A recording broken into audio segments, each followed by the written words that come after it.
अगर वो कृष्ण छल कर सकता है तो मैं क्यों धर्म का पालन करूं?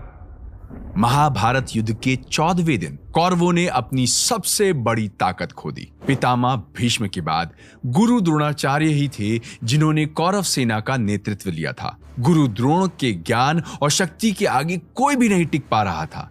उन्हें हराना असंभव था। इसलिए श्री कृष्ण ने छल से उन्हें शस्त्रहीन करवाया और धृष्टद्युम्न ने उनका वध कर दिया।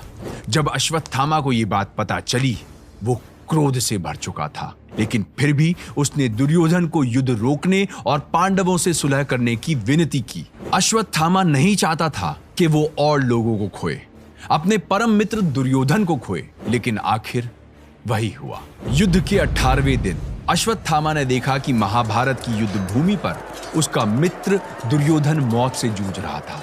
युद्ध के नियमों को तोड़कर उसकी जांघा पर वार करके उसे हराया गया था। उसने दुर्योधन को वचन दिया कि वो पांडवों का अंत कर देगा। पांडवों के शिविर पर पहुंचते ही अश्वत्थामा ने भगवान शिव की आराधना की।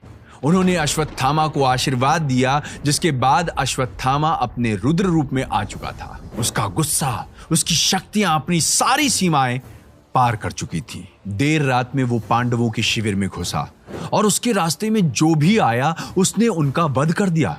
अश्वत्थामा ने अकेले ही धृष्टद्युम्न और शिखंडी जैसे महारथी योद्धाओं को हरा दिया और सारी पांडव सेना को नष्ट कर दिया। सभी तंबुओं में आग लगा दी। सोते हुए कई सिपाही जल गए। अपने पिता की मृत्यु का बदला लेने के लिए उसने धृष्टद्युम्न को मार मार कर उसके सर को कुचल दिया। आखिर में वो एक छोटे तंबू में घुसा जहां 5 लोग सो रहे थे।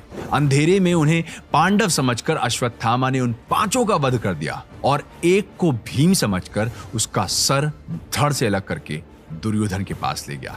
सर से पांव तक खून से लथपथ अश्वत्थामा को तब पता चला कि उसने पांडव नहीं, उनके पुत्रों का वध कर दिया है।